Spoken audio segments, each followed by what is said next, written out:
Olá, bem-vindos a mais um programa do canal Dr. Ricardo Esgura.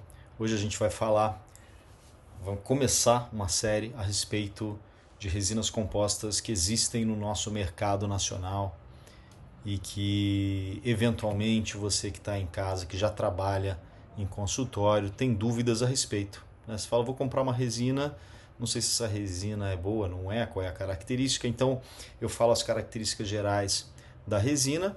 Costumo dizer que não existe material com características ideais, existe o material que você precisa para aquela situação clínica, né? Isso em relação às resinas é muito verdade. E vou deixar para vocês também dois cards aqui em algum lugar, que vocês possam ver aqui em cima, um material da Dentsply e um material da 3M que eu já testei, o que eu já uso em consultório. Então vou deixar o card também aqui para vocês depois darem uma checada, darem uma olhada, tá bom? Apesar que é outro estilo hoje, tá bom? Hoje a gente vai falar de uma resina que é bastante antiga no mercado. É uma resina que, apesar de a propaganda dela falar mais de 15 anos no Brasil, é bem mais, porque quando eu fiz graduação, a gente já usava a resina Z100, então a gente pode estar falando aí de mais de 20 anos no mercado nacional, e a gente vai querer colocar, então vai colocar para vocês quais são as características, quais são as indicações desse material, e aí você vai decidir se é uma boa escolha para aquilo que você precisa, para aquele caso que você precisa. Vamos nessa então.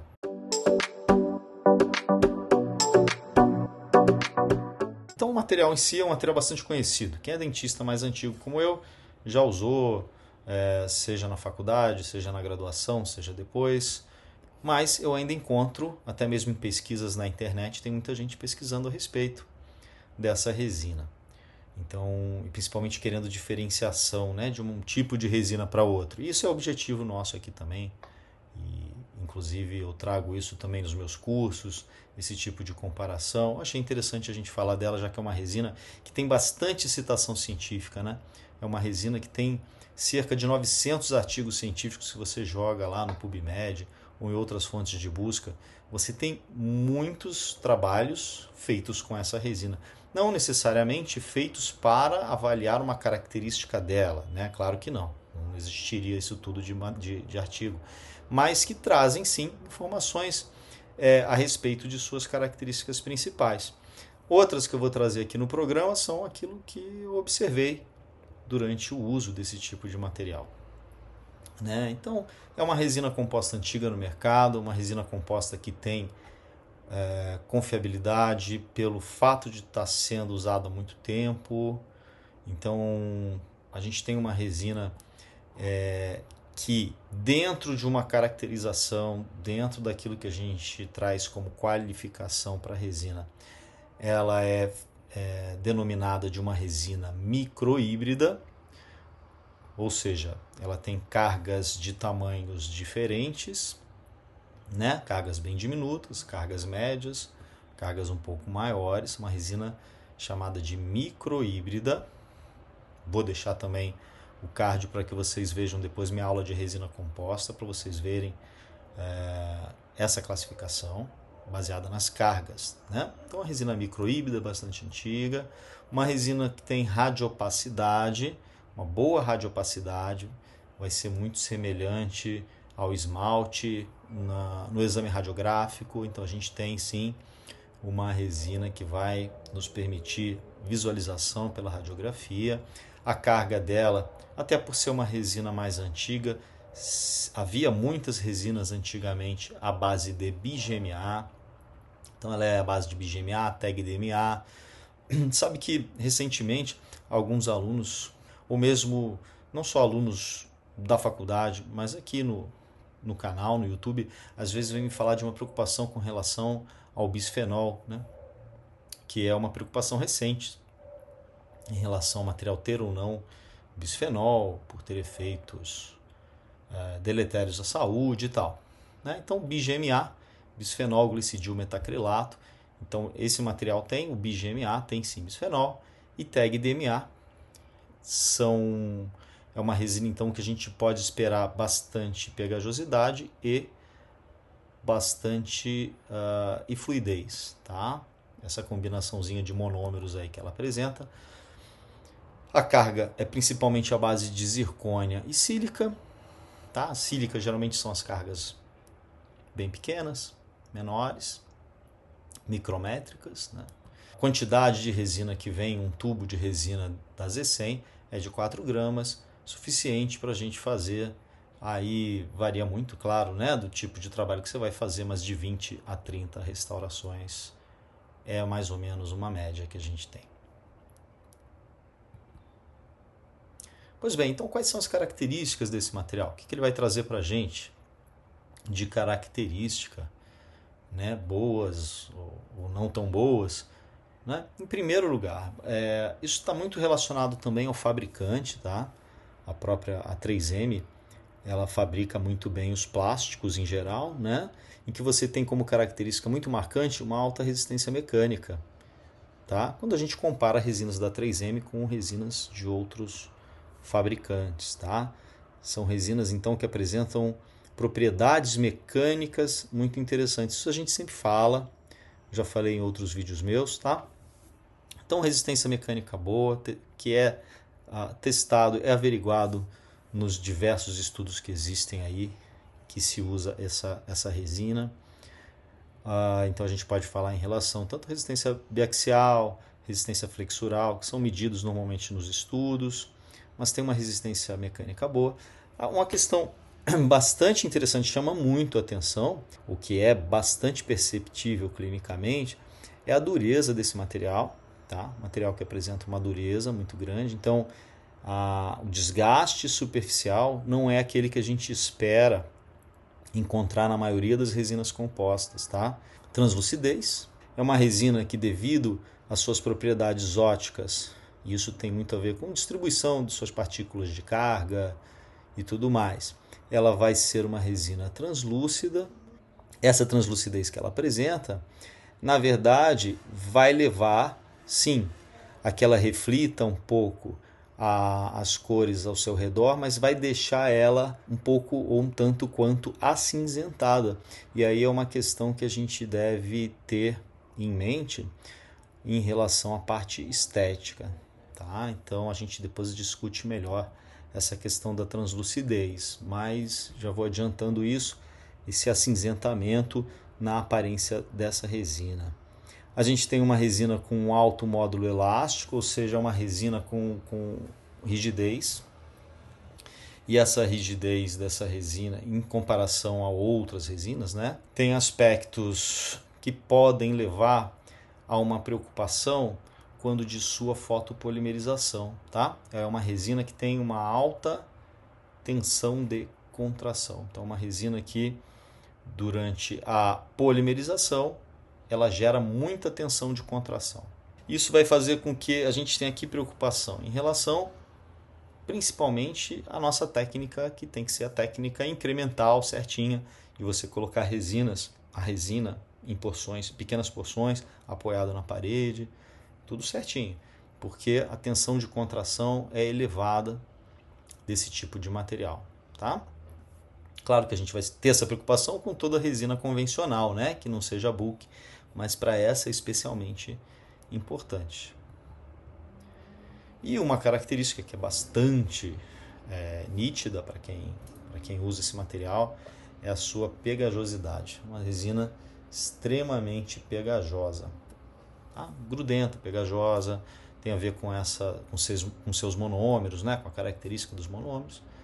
Então, uma resina com uma pegajosidade muito alta e que vai levar a uma certa adaptação, tem que levar uma certa adaptação do cirurgião dentista em trabalhar com essa resina para se acostumar com o jeito dela e poder fazer com que fique funcional a sua manipulação.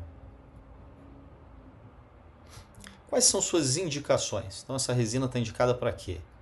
E aí, nessas indicações, apesar de a gente contar com as indicações de bula, do fabricante, as indicações mesmo dentro desses artigos que a gente vê, eu coloquei aqui o que eu acho que realmente é mais indicado mesmo. E por mais que o fabricante considere que ela é indicada em todo tipo de cavidade de black, a gente vai considerar ela muito mais para restaurações em dentes posteriores. Tá? Então a gente já começa a discutir algumas coisas em relação às suas características. Por que dentes posteriores? Porque, como a gente falou, é uma resina que pode acinzentar. Então, na hora que você faz a restauração, ela tá lá, puxa, fiz uma restauração de classe 4A2 no dente do meu paciente, poxa, na hora ele ficou muito boa.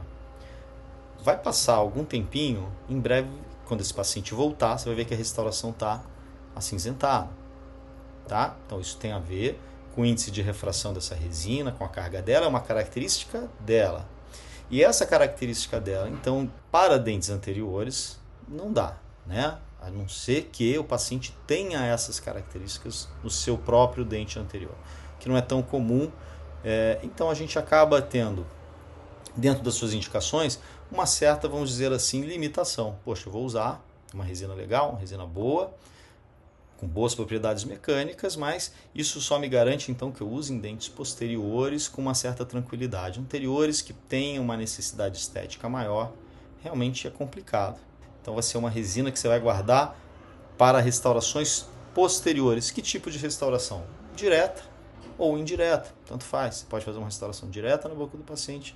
Você pode também, aqueles que estão acostumados a fazer restaurações indiretas sobre um troquel ou num modelo de silicone ou no modelo de gesso, também vão ter uma resina com boas propriedades mecânicas depois para ser cimentada como pecinha indireta. Núcleo de preenchimento, uma resina com uma resistência grande, uma resina que tem uma propriedade bacana mecânica, também vai ser bem aproveitada para núcleo de preenchimento. Esplintagem, tá? Esplintagem de dentes anteriores, eu acho que uma vantagem dele para esplintagem é a sua viscosidade um pouco mais baixa. Ele é pegajoso, mas ele é uma resina mais fluida. Então ela acaba facilitando ali a entrada em algumas ameias para você fazer pequenas contenções temporárias, né, provisórias ali para dentes com problemas periodontais. Alguns artigos, alguns autores falam muito da questão do uso desse material como material para cimentação de facetas, por exemplo, após um pré-aquecimento da resina. É uma resina que teria, devido à sua maior fluidez e ainda mais após um aquecimento, né, a gente poderia ter uma resina com uma característica positiva para ser usada como material cimentante, como um cimentador fotoativado. Tá? Mas essa última indicação, acho que tem que chamar a atenção de vocês de que é uma indicação de artigo, baseado em alguns artigos que usaram esse material como comparação com cimentos resinosos. Eu particularmente acho que o cimento resinoso, por todas as suas características, é mais indicado do que uma resina para fazer cimentação. Porém, sei sim que é possível a gente fazer cimentação com algumas resinas compostas, né? Principalmente facetas, em que isso é possível ser feito. Bom, vantagens e desvantagens da resina. Então, eu vi também muita gente procura na internet comparações, né? Eu queria saber qual é a diferença da Z100 para a Z250, a diferença de uma resina para outra e tal, não sei o quê.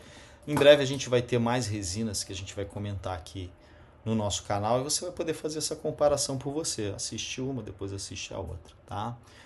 Mas em relação a Z100, especificamente, a gente tem um custo-benefício bom.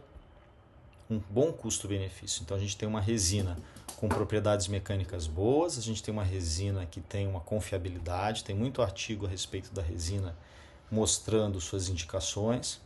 Temos que sim tomar cuidado com algumas de suas características, em especial em relação às altas tensões de contração e seu acinzentamento, ou a sua característica de acinzentar.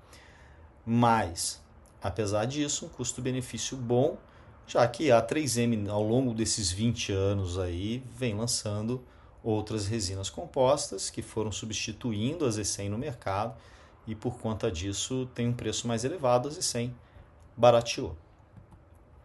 A durabilidade é uma grande vantagem desse material devido à sua dureza. Lembra que a gente falou, o material tem mais dureza, é mais difícil de desgastar. Então as restaurações com esse tipo de material, restaurações posteriores com uma resina desse tipo, com essa Z100, a gente vai ter durabilidade, vai ter uma resina que demora a se deformar, demora a ser gasta pelo próprio atrito, pela própria mastigação. Uma desvantagem, você vai acabar usando ele nos dentes posteriores, pela questão estética. Então você tem uma resina universal. Posso usar no dente anterior? Claro que pode. Você pode usar ele em classe 4, classe 3. Você pode usar ele em qualquer situação. Você pode fazer uma faceta 16. Porém, o que vai acontecer?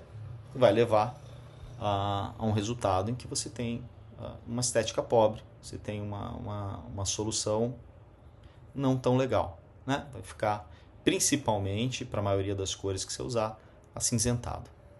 Então, esse é um cuidado que você tem que ter. Outra desvantagem bastante importante é que, pela sua pegajosidade, né? Pegajosidade é uma coisa chata na resina. Claro que a gente tem que sempre limpar as espátulas.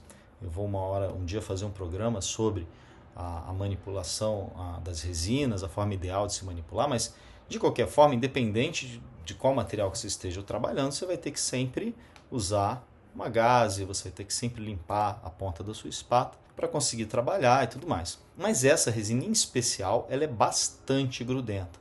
Isso vai te dificultar, vai aumentar seu tempo de trabalho, tornando o trabalho mais chato. Né? Você imagina a resina sempre grudando o tempo todo, isso leva a você ter que limpar a ponta da espátula mais vezes e tudo mais. Além disso, uma dificuldade de esculpir, por quê? Porque ela apresenta uma certa fluidez. Então, na hora em que você, por exemplo, vou dar um exemplo, você faz uma vertente de cúspide, você monta ali faz uma escultura em dente posterior, que eu acho muito legal, escultura em dente posterior, eu gosto de fazer, mas você vai fazer um sulco, vai fazer um detalhe, um sulco secundário, qualquer coisa assim. Passado algum tempo, passado pouco tempo, essa escultura, se você não polimerizou a resina, ela já se foi, né? Ela já não está mais ali. Então, às vezes, até o mesmo tempo de você pegar o fotopolimerizador, voltar para fotopolimerizar aquela escultura bonitinha que você fez, ele já não está mais com a mesma cara, porque a resina cedeu um pouco. Tá? Então, a gente tem dificuldade de fazer escultura. Então, a gente tem que ter isso em mente, tá? Ela vai ser mais chatinha de esculpir, mas, às vezes, a gente tem que treinar com o material, né? Nada que um bom treinamento não faça com que você consiga usar essa resina. É uma questão de costume, tá? Apesar que tem resinas hoje muito mais fáceis de esculpir, muito mais tranquilas de serem trabalhadas, tá? Mas é para você que está pensando aí em comprar a resina saber também. Tudo bem? Então é isso.